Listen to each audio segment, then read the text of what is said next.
અવિરત ચર્ચા. પહેલા રમતવીર કે રમત? પહેલા ખેલ કે ખેલાડી? કોણ પહેલું?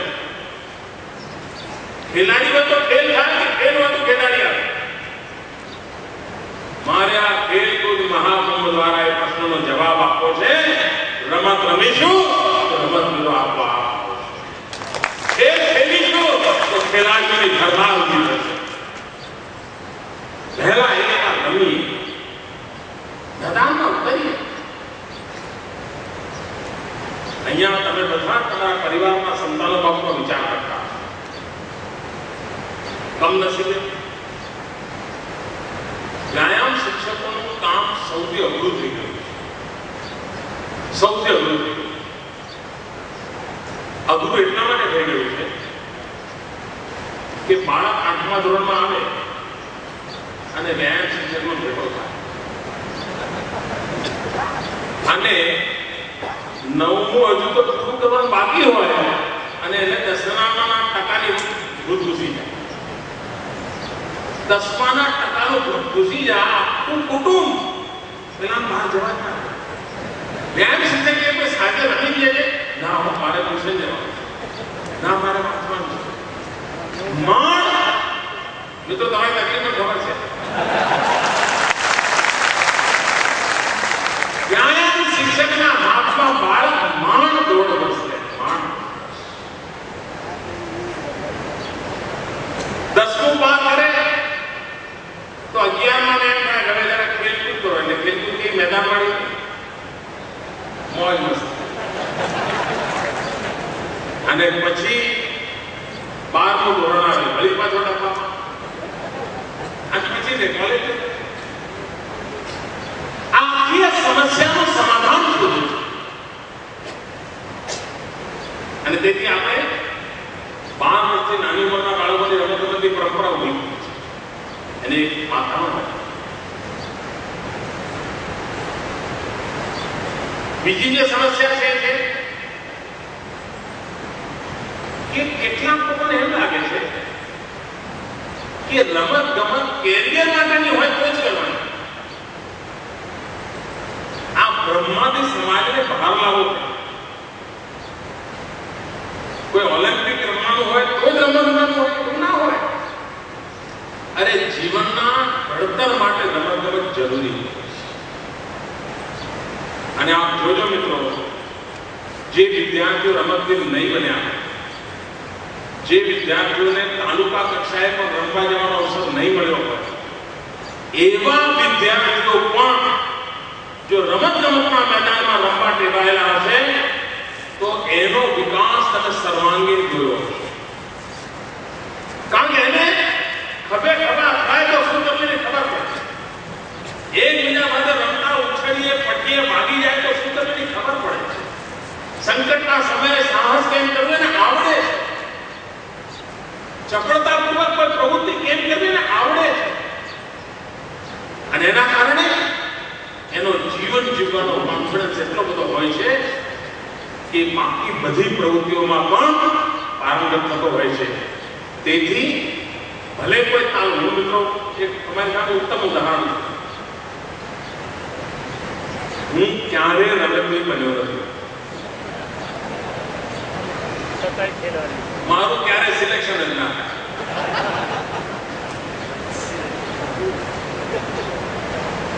પરંતુ મારા જીવનમાં આજે પણ મારા વ્યાયામ શિક્ષક મને એવા યાદ છે.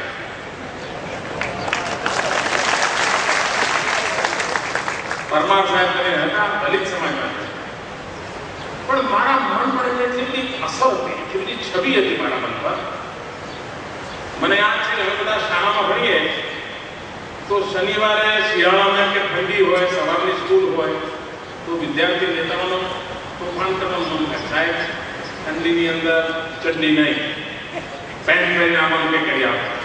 અમે પણ ફેસ કરતા અમારા સમયમાં મને એવું હતું. આ સાયકોલોજી તોડવા માટે મારા વ્યાયામ શિક્ષક 12 મહિના શનિવારે સવારની શાળા હોય પોતે ચડ્ડી પહેરીને શાળામાં પૂરો સમય શાળાની અંદર मैदाનમાં નીકળ પહેરીને શનિવાર એ ચાલે એવી રીતે મને પણ એમ થાય વીર યોદ્ધા જે અને મહેનત એટલી કરતા. મારે ત્યાં એક વ્યાયામશાળા હતી. મને મલસમ શીખવાની બચપણમાં ઈચ્છા થઈ તો મારા ખાતરે સવારે 5:30 વ્યાયામશાળામાં એક વિદ્યાર્થી માટે એમને શું પડી ગયું અને ત્યારે એમને ક્યાં ખબર હતી હું અહીંયા આવવાનું. મિત્રો તમને કદાચ અંદાજ નહીં હોય પરંતુ અમિત છાપ જો પડતી હોય વિદ્યાર્થીના જીવન પર તો વ્યાયામ શિક્ષકના કુલ મિલાकर જે એપિયરન્સ એની બિહેવિયર એની ચાલ એની બેઠવા ઉઠવાની પદ્ધતિ છે એનો ન કરી શકે એવો પ્રભાવ છે. હું પોતે એનું ઉદાહરણ છું અને આજે પણ મારા જીવન પર એની અસર બતાય છે. મને તમે આમ માનતા માણસ હોય ચાલતો બધી જોયું નથી એનું કારણ મારા વ્યાયામ છે.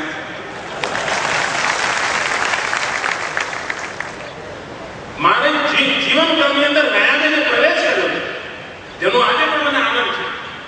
એમાં પણ મારા વ્યાયામ શિક્ષકનું કોન્ટ્રીબ્યુશન છે. વ્યાયામ રમત કરીને બની કોઈ જગ્યાએ રમતમાં ભાગ લેવા માટે યોગ્યતા પણ ન કેળવી છે પણ મારા જીવન ઘડતરમાં વ્યાયામ અને વ્યાયામ શિક્ષક શિસ્ત અને કઠોર દિનચર્યા એને ખૂબ મોટો ભાગ ભજ્યો અને એનો શ્રેય મારે આપવાનો હોય તો તમારી આમના પ્રતિનિધિ મારા વ્યાયામ શિક્ષકના. મિત્રો તમને લાગે છે તમે કેટલું મોટું કોન્ટ્રીબ્યુશન કરી શકો છો? તમને વિશ્વાસ છે? મારે આ વિશ્વાસને જણાવવાનો છે. ઘણી વાર આજે હું તમને કીધી જે મારે મુખ્યમંત્રી તરીકે ના કહેવી જોઈએ એક વાત કહેવી છે કહું એટલે મુખ્યમંત્રી તરીકે ના કહેવાય. તમને ઘણા એમ થતું હશે રિટાયર થયા પછી શું? કારણ કે હવે માણસ ઉંમર પ્રમાણે નિવૃત્ત થાય પણ શરીરથી નિવૃત્ત થાય એની શરીરની અવસ્થા નથી હોતી. ખાસા વર્ષ સુધી કામ કરે છે એટલું શરીર હોય. મારા વ્યાયામ શિક્ષક મિત્રો તમે લખી રાખો આવનારા દિવસો એવા આવવાના છે કે દરેક કંપનીને દરેક ઓર્ગેનાઇઝેશનને પોતાની કંપની અંદર ઊંચા પગારે યોગ પ્રાણાયામ સ્ટ્રેસ મેનેજમેન્ટ એના માણસો પરમેનન્ટ રાખવાની વ્યવસ્થા વિકસવાની છે. જો તમે વ્યાયામ શિક્ષક તરીકે યોગ પ્રાણાયામને આત્મસાત કર્યો છે તો તમે જેવા નિવૃત્ત થયા ત્યારે તમે ન કરતી હોય આખી દુનિયામાં બજાર પડ્યું છે. આખી દુનિયા નાક પકડવાના ડોલર આપવા માટે લોકો તૈયાર છે પણ તમને ખબર છે કે વ્યાયામ શિક્ષક તરીકે તમે આ શાસ્ત્રને આત્મસાત કેવી રીતે કરી શકો? પોતાના જીવનમાં કેવી રીતે જોડી શકો? ઇવન ટાઉન લેવલે રહેનારો શિક્ષક મોટા ભાગના શિક્ષકો નગરપાલિકા વિસ્તારમાં રહેતા હશે ભલે નોકરી બીજે ગમે ત્યાં મોટા ભાગ નહીં હોય તો એ પણ એમ વિચાર કરતા હશે કે પછી ક્યાં સેટલ થવું તો ભાઈ ટાઉનમાં સેટલ થઈ છે.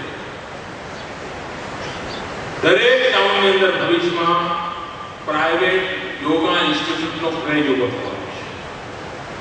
આપ કલ્પના કરી શકો છો કે આ ક્ષેત્રનો આવનારા દિવસમાં કેટલો મોટો બિઝનેસ ઉભો થવાનો છે?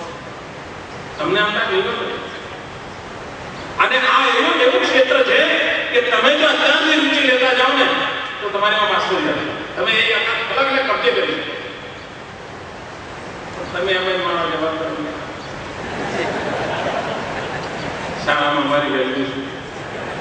ઇંગ્લિશના ટીચરને તો કેટલા બધા ટ્યુશન મળે, મેથેમેટિક્સના ટીચરનો, સાયન્સના ટીચરનો તો કેવું વટ પડે. અમારે ધૂળ ખાવાની. મિત્રો ઉલટું જોવું સામર્થ્ય ક્યાં પડ્યું છે તો આ આનંદમાં પડ્યું છે. હું તમને આવતીકાલના દર્શન કરાવું છું. આમ નિર્ણય કરજો મિત્રો કેવી રીતે બની શકાય. ખેલકૂદ મહાકુંભ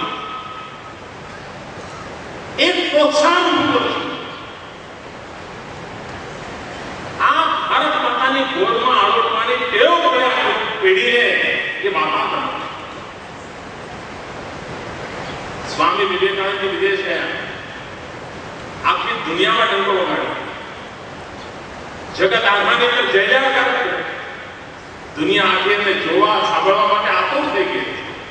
અને ચારે તરફ વિવેકાનંદનો જય જયકાર ચાલતો હતો.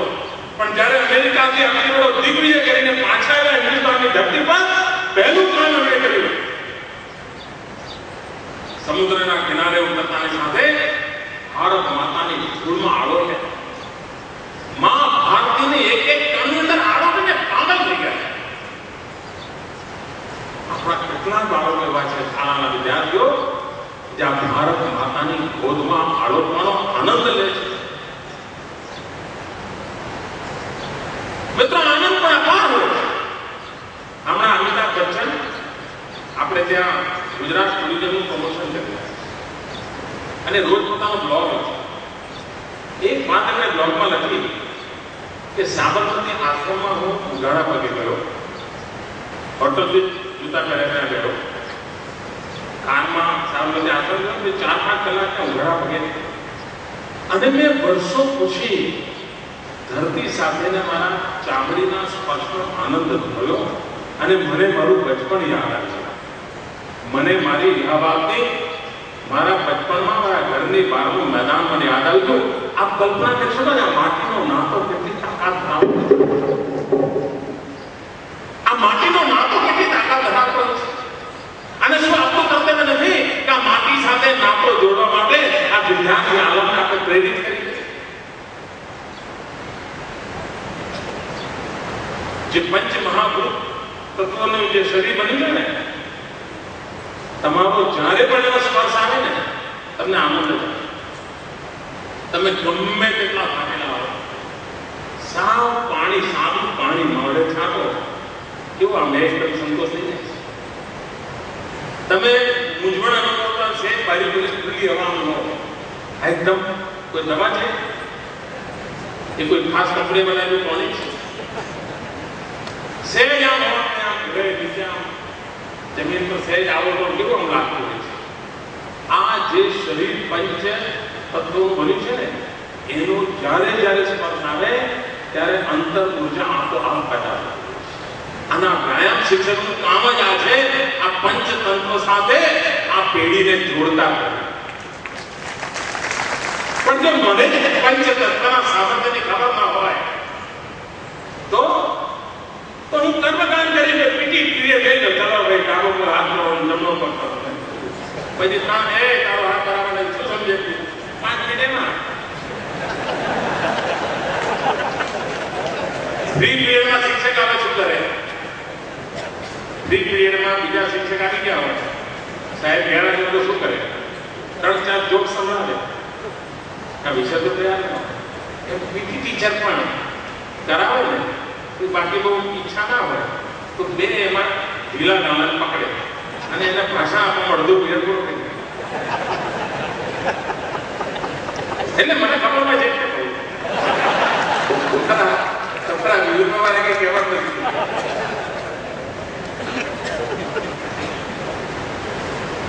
મિત્રો, આ લોકોની જિંદગી કોણ બને? અને તમે જોયું છે,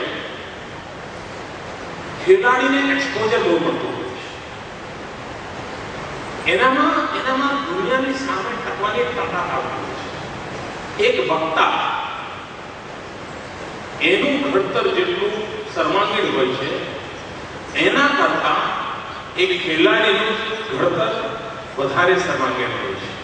ઘણી વાર શાળામાં બહુ અચ્છા ડિબેટર છોકરાઓ માઇક સામે બોલતા તમે જોતા હશો, એનું એક સ્ટેગ્નન્સી જોવા મળતી હશે, એક રિધમ પકડાઈ જતી હોય છે અને 2 કે 3 વર્ષમાં એ બાળક તમને ફટીક અવસ્થામાં આવી એવું લાગતું હોય છે. તમે લોકો માર કરતા છો, પણ એક ખેલાડી તમે નહીં, પ્રત્યેક પળ તમને ઉર્જામાં લાગતું હોય છે. અને દુનિયાને જ્યારે જોતી હોય છે ત્યારે એના એક્સપોઝરનું લેવલ એટલું બધું હોય છે અને બધાને એક સાથે એડ્રેસ કરતો હોય છે. તમને બહુ ઓછા લોકોને ખબર હશે મિત્રો કે તમારી સામે બાળક ખેલાડી તરીકે બને ત્યારે બીજા કોઈ પણ વિષય કરતા એના સામર્થ્યની ઉર્જા પ્રગટાવવાની તમારી તાકાત હજારો વર્ષ પાછળ વધારે હોય છે. આ સ્પર્શ તમે કરશો, આ ખેલ સમગ્ર સમાજ અવસ્થા જે ડિસઓર્ગનાઇઝ છે એને ઓર્ગેનાઇઝ કરવાનું કામ કરે. નવરાત્રિના ગરબા એમાં તો ટાઈમ સેક્રેટરી મીટિંગ કરવી પડે આપણે કે ભાઈ ગરબા કરવાના છે, ગરબામાં આવું સર્કલ થાય, દાંડિયાની આટલી લંબાઈ હોય, એક દાંડિયા પછી બીજો દાંડિયો આમ થાય, એવું શીખવાડવું પડે ના કરવું પડે. એ આપણી ગળથુથી હોય. We are organise. નવરાત્રિ બાબતમાં એની માંડવી ક્યાં મૂકવી, વર્તુળ કેમ થાય, માઇક ક્યાં બંધાય, પ્રજાને આપણે જ છે. કોઈ બહેન શીખવાની જરૂર પડી હોય ભાઈ કોઈ જગ્યાએ નવરાત્રિના કાર્યક્રમ આપણે કે સ્ટેપ કેમ લેવા, ચલો ભાઈ જ્યાં શીખવા એવું કરું ના કરું. પણ આ કામ એવું છે કે જેમાં સ્કિલ સમાજમાં સહજ રીતે નથી. સમાજમાં સ્કિલ ના બી ઘણાને ખબર નહીં હોય કબડ્ડીના પાટાનું કેટલું અંતર હોય, કબડ્ડીના પાટા કેવી રીતે દોરાય, એ સ્ટાન્ડર્ડાઇઝ કેમ કરી છે. વોલીબોલ હોય તેની વ્યવસ્થા સ્ટાન્ડર્ડાઇઝ કેમ કરી છે, રમવાની પદ્ધતિઓ સ્ટાન્ડર્ડાઇઝ કેમ કરી છે. અને આ કામ માટે સમાજને જોડવા માટે મારો વ્યાયામ શિક્ષક એક ઉદ્દીપક છે, એક કેથલિક એજન્ટ છે, એ ઓર્ગેનાઇઝર છે, એ ઇન્સ્પિરેશન છે. એની શક્તિના ભરોસે ગામો ગામની અંદર આવું એક ન્યુક્લિયસ પેદા કરે. માત્ર સર્ક્યુલરથી ખેલકૂદ મહાકુંભ નહીં થાય. ગામના જૂના રમતવીરોને વડીલોને ભેગા કરવા પડશે, વાત કરવી પડશે, સમજાવવા પડશે, ચાલો ભાઈ. અને બીજું કામ દરેકને રમવાની ઈચ્છા થવા માટે ગ્રામ્ય કક્ષાની રમતમાં વધુમાં વધુ રમતવીરો કેમ ના આવે એનો પણ એક આનંદ હોય છે. બધા રમે અને સપનું કયું હોય, એક ગામના જૂના રેકોર્ડ હોય એ બધા રેકોર્ડ તોડે. દરેક શાળા પોતાના જૂના જેટલા રેકોર્ડ હોય એ રેકોર્ડ તોડે. દરેક તાલુકો પોતાના જૂના જેટલા રેકોર્ડ હોય રેકોર્ડ તોડે. દરેક જિલ્લો પોતાના જૂના રેકોર્ડ હોય તોડે. તો આપો હા રાજ્યની અંદર નવા રેકોર્ડનું વાતાવરણ. રેકોર્ડ એટલા માટે નથી કરવા કે આપણે બીજાને હરાવવા છે. રેકોર્ડ એટલા માટે કરવા છે કે હમ ભી કુછ કમ નહીં, ગુજરાતમાં કંઈ કરી શકે છે. એ આત્મવિશ્વાસ પેદા કરવા માટે મારે આ પરિસ્થિતિનું નિર્માણ, એક આત્મવિશ્વાસ નિર્માણ કરવું છે. અને તેથી આપણે એમાં સેવા કરવી. બીજું, ખેલકૂદ મહાકુંભની સાથે આપણા બાળકોના જીવનમાં પણ એક દિશા આપી. તમે સાંભળ્યું હશે આપણા ગુજરાતમાં આપણે રક્ષા શક્તિ યુનિવર્સિટી બની છે. હિન્દુસ્તાનમાં પહેલી યુનિવર્સિટી. અને જે લોકો સિક્યુરિટી ફોર્સીસમાં જવા માંગે છે, સેનામાં જવા માંગે છે, જે લોકો યુનિફોર્મ વાળું જીવન જીવવા માંગે છે, જે લોકો દેશ માટે કંઈ કરી છૂટવા માંગે છે, એવા યુવકોને એનું ગ્રેજ્યુએશન